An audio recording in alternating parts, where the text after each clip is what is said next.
We are grading every single NFL draft class based on three categories.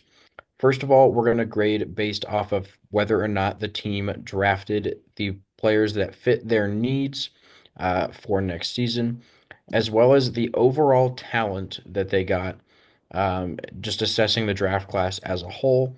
And then finally, the value. Is each player worth where they were drafted at? Were they a steal at that position, or did the team maybe reach a little bit and not get as good a value as they could have if they had traded the pick?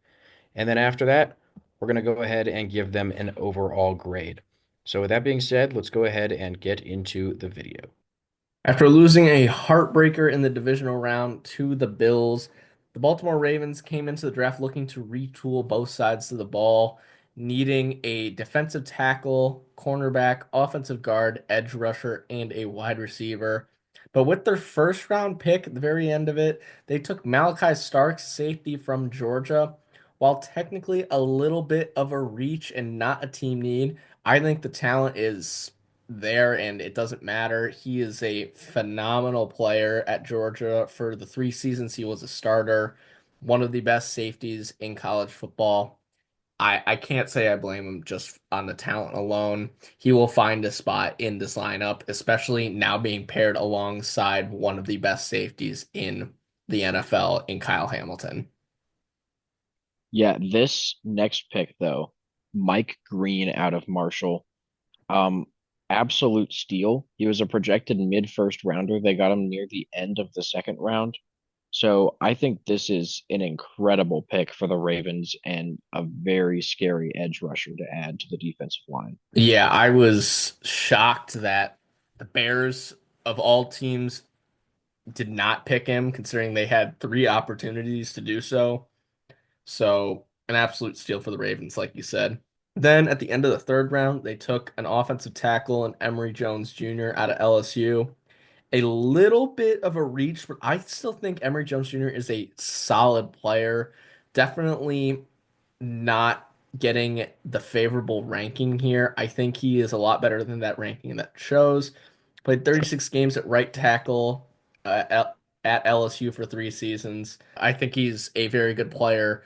And even though it is technically a reach, I think the talent outweighs that reaching. Yeah, they also could potentially throw him in at offensive guard. He's definitely a versatile lineman, so not really a bad pick. However, these next few picks, the Ravens really just started reaching on a bunch of different players. They took Teddy Buchanan out of California. He was projected to just barely be undrafted. So to take him in the fourth round is pretty crazy. But maybe they see something they like here. I just feel like they could have waited a while and still gotten him. Considering that this linebacker class was not the deepest, it was maybe one, two, or three people that were at the top and like very, very talented. After that, there was a pretty steep drop off. So again, if they just really saw something in him that they liked, don't blame the pick here. Like you said, a lot of puzzling picks after that. Start of the third round, they took Carson Vinson, another offensive tackle, this time from Alabama A&M. Once again, a big reach here. He was a 4-year starter and very good in the run game, but definitely another puzzling pick, especially taking Emory Jones Jr. earlier, assuming they plan to move him to the guard spot, but even then, just again, puzzling. The next one, kind of the same story, grabbing Bilal Cone out of Western Michigan.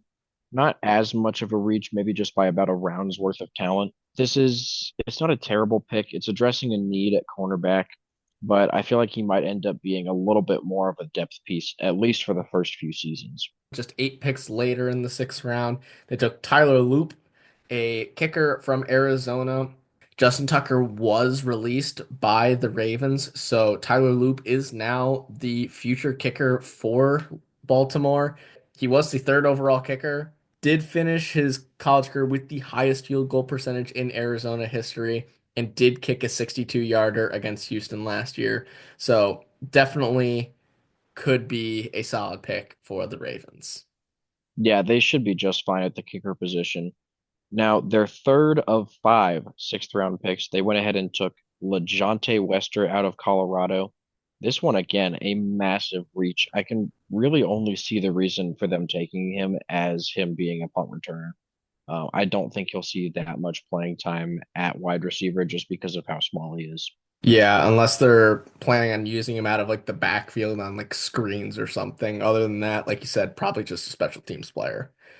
But then these last three picks kind of flipped the script, and they got incredible value out of all three of these players. Starting off with Aeneas Peebles, a defensive tackle out of Virginia Tech. He was the overall ranked 151st player in a very deep defensive line class. Addresses a need, and like I said, for incredible value, he's a little bit undersized at only 6'1", 282, but still has a lot of energy, strength, and aggression. So overall, a very solid pick. They also grabbed themselves a speedy corner with their last pick in the sixth round out of Rutgers, Robert Longerbeam. He had a 4.39 40 at the NFL Combine. Probably going to be a depth piece, but with his speed, maybe they'll throw him out there a little bit and just see how well he does. But for right now, I think he's going to need a decent amount of development before he becomes a solid NFL corner. Yeah, but he's definitely going to make the NFL name team to start the season next year. But with their final pick, they addressed the offensive guard need, taking Garrett Dellinger from LSU. And once again, a very valuable pick. He was overall ranked 192. Definitely could have got him a lot earlier. And like we've been saying, they could have gotten a lot of the earlier 6th round draft picks later. They could have flipped the script easily here, but getting some of these guys later is definitely going to help their value grade a little bit. He started 26 games at left guard and did also play a couple of games at left tackle and center. So that versatility could be key for the Ravens, but overall, another very solid pick to get in the late round. Yeah, so overall, the needs grade is going to be an A minus. They met all five needs, but they did wait until some of the later picks to meet a couple of them, which is why they didn't get an A or an A plus. Talent wise, we're going to give them a B. A lot of good players in this draft, specifically Malachi Starks, Mike Green, and Emory Jones Jr. Obviously, your top three picks are going to be the best three. Those guys, very, very solid. Should see a lot of playing time this season.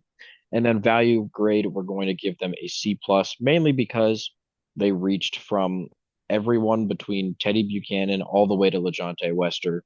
So that has to hurt the grade a significant amount. But overall, this is going to be a B draft class, still above average for the Ravens. Outside of, like you said, that Teddy Buchanan pick to the LeJontay Wester pick, this is a very solid draft class. Like if they didn't have those picks, then this would probably be for our gradings purposes in the A tier.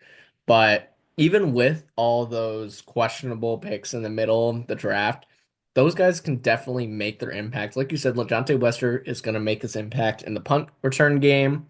Tyler Loop is going to be their kicker for the foreseeable future, and they still got some key pieces that they can use as depth for some key positional needs. So overall, even though it's a B, it is definitely a high B, pushing into that maybe B plus A minus tier with some of the amazing talents they got, like Malachi Starks and Mike Green, like you said. So that being said, thank you guys for watching. Make sure to like and subscribe so you don't miss out on any more of our videos, including the rest of our draft grade videos. And we will see you in the next one.